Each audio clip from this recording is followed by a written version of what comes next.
ရှေတုန်းကမိဘမဲ့ညီကိုနှစ်ဦးရှိတဲ့ကွယ်အကြီးကောင်ဘူးထားကလောဘကြီးပြီးအပြင်းလဲကြီးတယ်အငယ်ကောင်ကတော့သူနဲ့ဆန့်ကျင်ဘက်ပဲရိုးသားကြိုးစားပြီးစိတ်ထားကောင်းတယ်တဲ့သူတို့မိဘတွေရှိစဉ်အခါတုန်းကတော့ဘူးထားဟာမိဘတွေအပေါ်ပဲမိခိုခဲ့တယ်မိဘတွေကွယ်လွန်သွားတော့သူ့ညီကိုပဲမိခိုခဲ့ရတယ်ဘာလို့အလုတ်ကင်လေးဘာလေးမရှားတာလဲအကိုကြီးရဲ့ဒီလိုအရက်တောက်ပြီးလောင်းကစားပဲလုပ်နေရင်အကိုအနာဂတ်ကိုဘလို့ရှေ့ဆက်မှာလဲ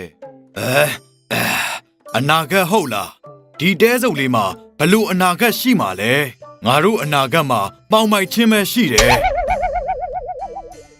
အကိုသာအလုတ်စူးစားရင်အနာဂတ်ကတောက်ပလာမှာပါ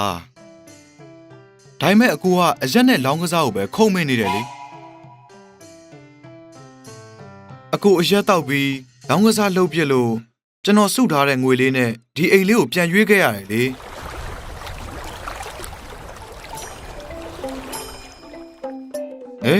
ထူးဆန်းလိုက်တာ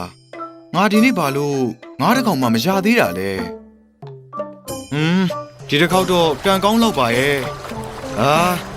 ဒီနေ့တော့ငါအတွက်ကံမကောင်းပါလားကဲပါနောက်ဆုံးတစ်ခေါက်ကွန်ပြစ်ကြည့်မယ်ဘာမှမထူးရင်တော့တော်ပြီအလေးရွယ်ငါးတွေအများကြီးမိပြီထင်တယ်မင်းကဘာလုပ်လဲဘာလို့ငါးပိုက်ကွန်နဲ့ပါလာရတာလဲကျမတခါတော့ကမိုးပေါ်နဲ့သမီးတစ်ပါးပါဒီနေ့မှဒီကိုရင်လာကူးရင်းနဲ့ဒီမိစ္ဆာတကောင်ရဲ့ဖမ်းယူခြင်းကိုခံလိုက်ရပါတယ်လွတ်မြောက်ဖို့ကြိုးစားခဲ့တာကြာပါပြီကံကောင်းလို့အရှင်းပိတ်ကွန်ကကျမကိုဒီမြေအောက်ခြေကဆက်တင်နိုင်ခဲ့တာပါအလိုအံ့ဩစရာပါလားရှင်ကကျမရဲ့အသက်သခင်မှာကျေးဇူးဆက်တဲ့အနေနဲ့ရှင်ကိုတောင်းစု9ခုဖြည့်ဆည်းပေးမယ်တောင်းစု9ခုဟုတ်လားဟုတ်ပါတယ်အဲ့ဒီတောင်းစုတွေကိုသူများကိုဖြည့်ဆည်းပေးခြင်းရင်သူတို့ရဲ့ကောင်းကိုထိလိုက်ရုံပါပဲသူတို့ကောင်းကိုရှင်ထိလိုက်တာနဲ့ရှင်ရဲ့တောင်းစုတစ်ခုကသူတို့စီမှာပြေးဝသွားလိမ့်မယ်မင်းကလေးမင်းဘယ်ရောက်သွားလဲဒါတကယ်ဖြစ်ပြက်လားလာရာဟာအိမ်ပြန်ရောက်တော့သူ့ရဲ့အကိုကိုအကြောင်းစုံပြောပြလိုက်ပါတယ်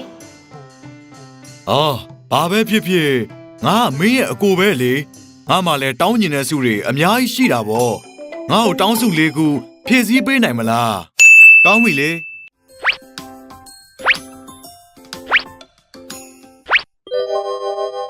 တိတ်ကိုခန္ဓာပြီးစီးစိမ်ဥစ္စာကျွယ်ဝတဲ့စံအိမ်ကြီးတစ်ခုပိုင်ဆိုင်ရပါလို့ဤအလိုဒါတကယ်ပဲလား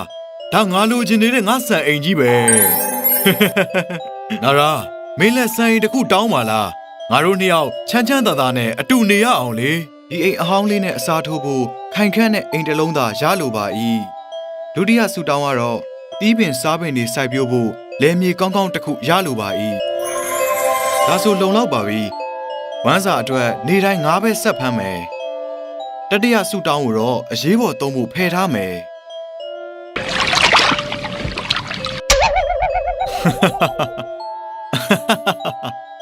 ဒီစံအင်ကြီးထဲမှာနေရတာစိန်ကြလိုက်တာနော်ဒုတိယတောင်းစုကိုသုံးပြီးအိမ်ကြီးချင်းတွေတယောက်မှမရှိတော့အောင်လုပ်ရမယ်ငါစင်းရဲတုန်းကသူတို့ငါ့ကိုတခါမှဂယုမဆိုင်ဘူးငါလည်းချမ်းသာလာရောနေတိုင်းလာနောက်ဆက်နေတယ်စိတ်ရှုပ်စရာပဲဒါပေမဲ့ဒီမှာတယောက်တည်းအမြဲနေဖို့ကလည်းပြင်းစရာကြီးဟုတ်ပြီလာဘွာကောင်လေးအကြောင်းကြားဘူးနေတာကြာပြီတခါမှမမြင်ဘူးဒီအချိန်သူနဲ့လာဘွာမှာတွေ့ရဖို့ဆူတောင်းလိုက်မယ်ဒါလာကပါလားဒီမှာဟိုဟာလာဘွာကောင်လေးပဲဟုတ်ပါတယ်ကျွန်တော်ကလာဘွာကောင်လေးပါဒီမှာဘာမဆိုရှားပါတယ်ခမရထမင်းစားခြင်းအလုပ်လုပ်ရမယ်ကြောက်တုံးတွေသွားပေါက်ကြည့်ထမင်းစားရဖို့ကြောက်တုံးပေါက်ရမယ်ဟုတ်လားဟေးလာဘွာကောင်လေးငါကြောက်တုံးတွေအများကြီးပေါက်ထားတယ်လေဘာလို့ထမင်းမကျွေးသေးတာလဲခမရလောက်တာမလုံလောက်သေးလို့ဖြစ်မှာပေါ့ဟိုကြောက်တုံးတွေကိုအမုန်းဖြစ်အောင်လုပ်မှထမင်းစားရမယ်ကြောက်တုံးကိုအမုန်းကြည့်ရမယ်မလွယ်ပါလားငါဘယ်လိုလုပ်ထမင်းစားရတော့မှလဲခမရတော်တော်တုံးတာပဲကျွန်တော်ကခမရကိုနောက်နေတာပါခမရကျေးဇူးကြောင့်ကျွန်တော်ကစားဖို့စစ်တူရင်ခုံရပြီလေမင်းငါ့ကိုလှည့်စားတယ် ဟုတ်တယ်လေကျွန်တော်ကအဲ့လိုပဲ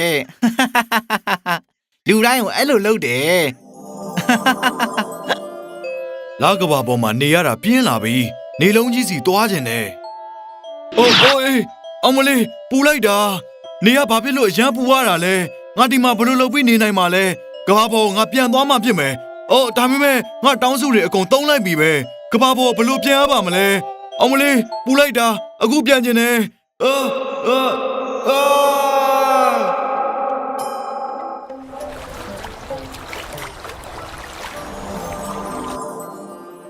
အကိုကြီးထားပါအောင်အကိုကြီး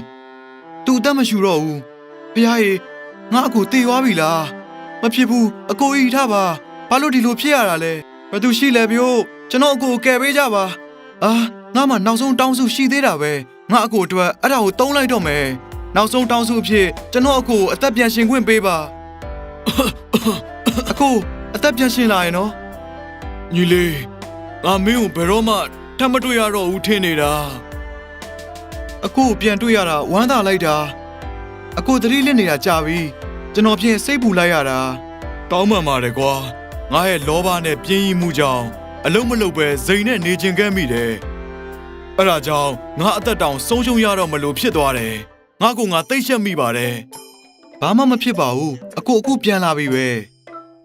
မကောင်းတဲ့အကျင့်ဆိုးတွေကိုစွန့်လွတ်ပြီးအလုပ်ကြိုးစားမယ်ဆိုရင်ကျွန်တော်တို့အတူတသားရရနေထိုင်သွားလို့ရပါတယ်စိတ်ချပါအခုအချိန်အားစပြီးငါအလုပ်ကြိုးစားမယ်လို့ဂရုပေးပါတယ် မိသားစုရဲ့အနစ်နာခံမှုကြောင့်သင်ဟာအမြဲတမ်းအသာဆန်ရတယ်။ဒါပေမဲ့သင်ခြေထောက်ပေါ်သင်ရဲ့တီးဖို့မကြိုးစားဘူးဆိုရင်တော့ဒါရီဟာကြာရှည်ခံမှာမဟုတ်ပါဘူး။အလုပ်ကြိုးစားပြီးရိုးသားသားနေထိုင်မှသာတာယာချမ်းမြေ့တဲ့ဘဝကိုပိုင်ဆိုင်နိုင်မှာပါ။